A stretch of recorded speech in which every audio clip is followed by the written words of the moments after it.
Para pencinta sastra kebijaksanaan Alkitabiah yang terkasih.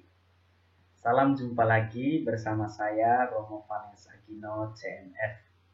Dalam video ini saya tawarkan kepada teman-teman satu pencermatan terhadap situasi penderitaan Ayub. Dan dari sana kita akan gali kira-kira pemahaman kebijaksanaan apa yang boleh kita dapat atau boleh kita temukan dari kisah Ayub. Saya akan memberikan tema video ini dengan satu ungkapan, Ayub menggelar perkara dengan Allah. Rupanya ini adalah satu kritik dari Ayub atas pemahaman kebijaksanaan retributif dengan kenyataan hidup yang dia alami. Kita akan lihat dalam beberapa presentasi dan saya akan sampaikan lewat audio.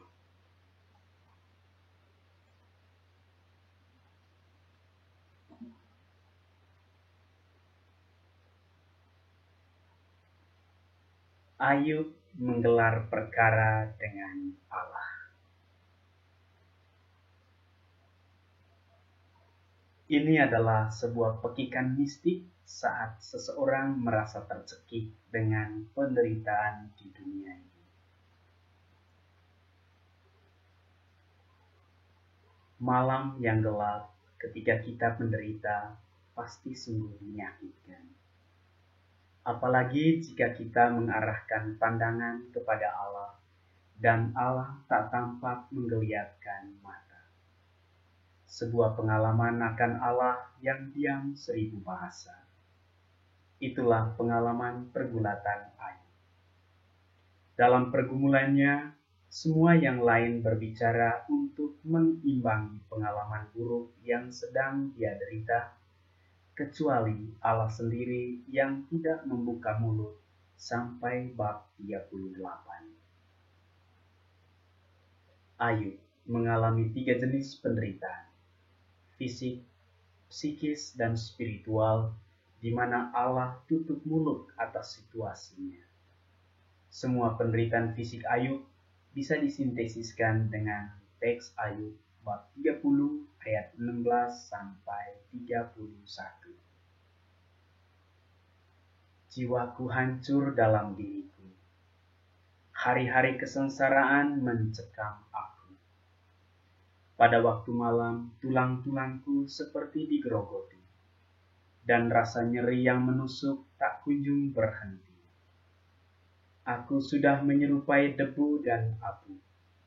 Aku berseru minta tolong kepadamu, tetapi engkau tidak menjawab.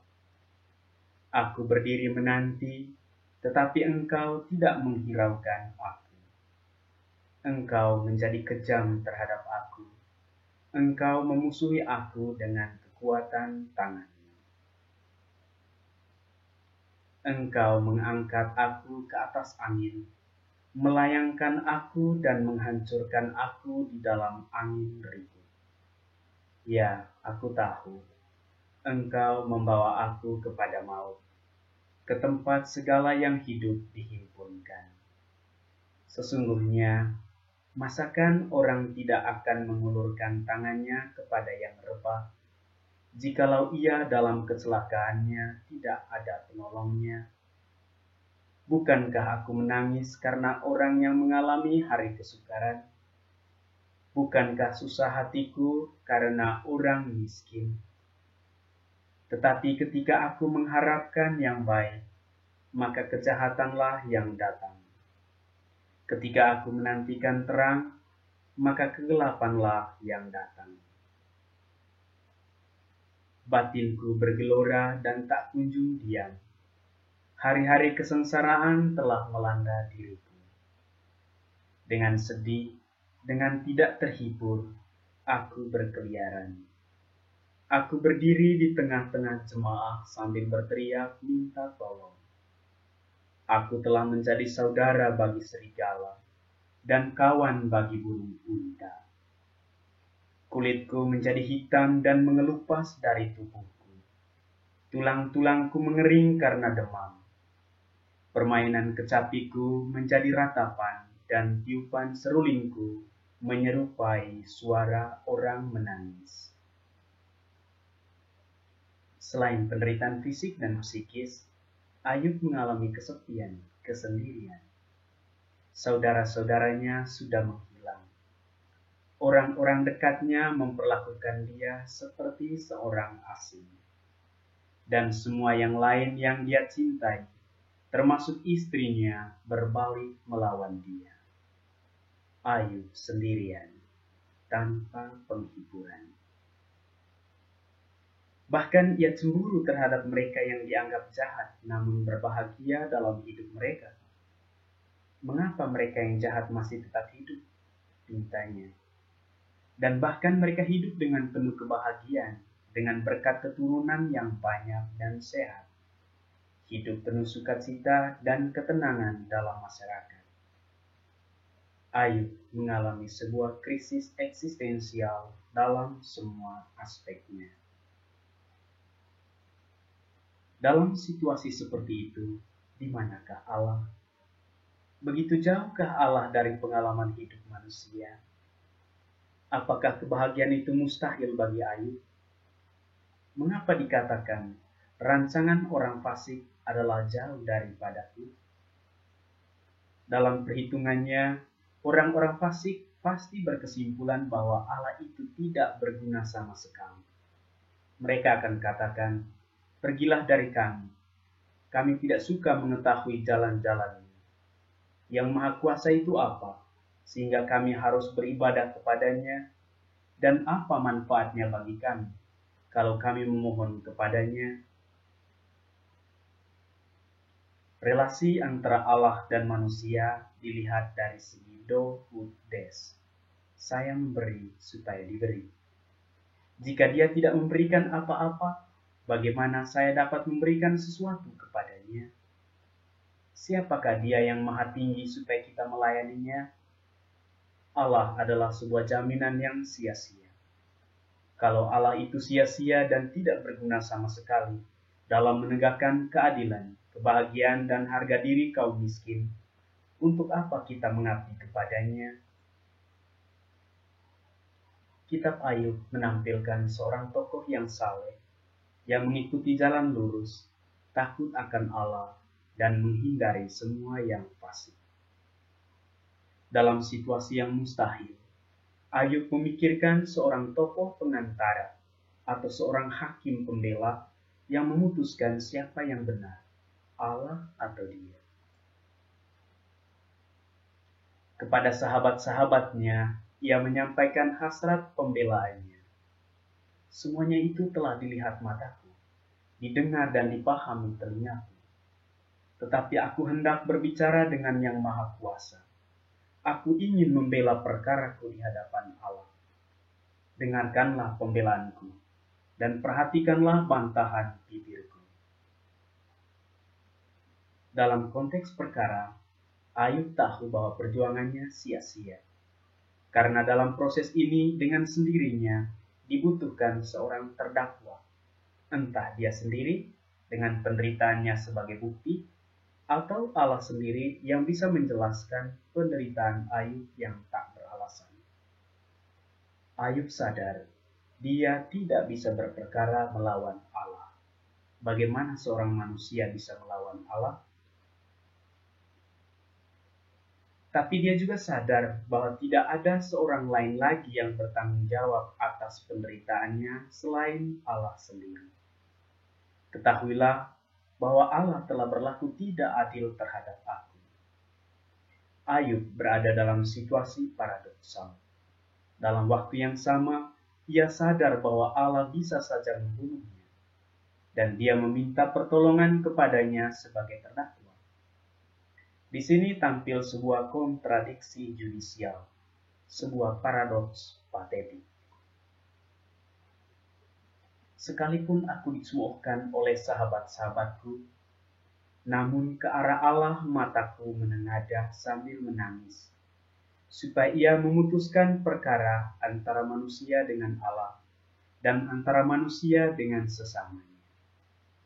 Biarlah Engkau menjadi jaminanku bagimu sendiri. Siapa lagi yang dapat membuat persetujuan bagiku? Di sini, Ayub membawa Allah sebagai terdakwa dalam pengadilan, sekaligus mengadu kepadanya sebagai jaminan kemenangannya dalam pengadilan. Allah adalah terdakwa, pembela, hakim, dan jaminan kemenangan Ayub. Sebuah kontradiksi yang menampilkan ketakberdayaan manusia di hadapan Allah yang sungguh dahsyat. Bagi Ayub, Allah adalah sumber penderitaannya dan sekaligus penyelamat satu-satunya. Sepintas kita bisa katakan bahwa gugatan Ayub terhadap Allah itu seumpama menegakkan benang basah. Tetapi bila kita cermati lebih dalam, justru dalam kitab ini kita temukan suatu tipe pencarian akan kehadiran Allah dalam pengalaman kehidupan eksistensial manusia yang penuh keterbatasan. Dalam proses pengadilannya terhadap Allah yang diam dan jauh, dalam kontradiksi pengaduannya dan inkoherensi pekikan batinnya, Ayub mengalami suatu situasi kedekatan yang paling dalam dengannya, yang terungkap dalam harapannya yang terdalam. Dia sungguh berharap pada Allah. Ketahuilah, sekarang pun juga saksiku ada di surga, yang memberi kesaksian bagiku ada di tempat yang tinggi. Imannya akan Dia yang ditinggi adalah pegangan terakhir. Kepada siapa harus mengadu? Imannya berubah menjadi harapan. Dia mengenal dan merasakan kebaikan Allah, belas kasih-Nya terhadap manusia. Hal ini mungkin tidak nampak dalam ekspresi verbal yang dia lontarkan, tetapi ia rasakan dan ia hidupi. Pengetahuan penuh keterbatasan. Sesungguhnya, pernyataan sekarang mataku sendiri memandang Engkau merupakan ungkapan yang sangat vital.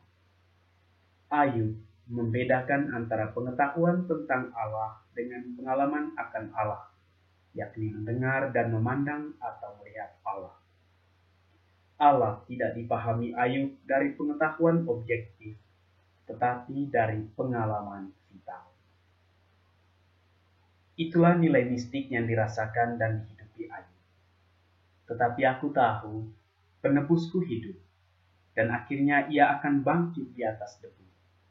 Juga sesudah kulit tubuhku sangat rusak, tanpa dagingku pun aku akan melihat Allah, yang aku sendiri akan melihat memihak kepadaku. Mataku sendiri menyaksikannya, dan bukan orang lain. Hati sanubariku merana karena rindu. Harapan yang hidup, itulah kehidupan yang mistik. Memang benar, ada saatnya di mana Allah berbicara. Ada saatnya pula Dia diam 1000 bahasa. Ada saatnya manusia mulai berbicara, menyapa, memanggil, dan terus berlanjut pada teriakan yang tak terarah. Teriakan iman penuh harapan dengan penuh kasih kepada yang ilahi merupakan inisiatif insani untuk mengadu kepada Allah yang kadang nampak diam dalam kenyataan zaman. Pekikan, doa dan permohonan dalam kesunyian bunyi ilahi kadang terasa hampa dan penuh kesia-siaan. Bahkan ada anak-anak zaman yang lantang mengatakan, cukup, kesunyian ilahi yang berkepanjangan yang tak menjawab sapaan dan cinta kita adalah pratanda ketiadaan Allah. Namun, fasik bila kita terperangkap dalam angan-angan maya tanpa harapan. Tuhan ada, kapan dan di mana saja, walaupun nampak terlampau jauh dan tersembunyi dari binaran mata kita yang kadang tak sabar mengalaminya dalam kenyataan dan keterbatasan kita.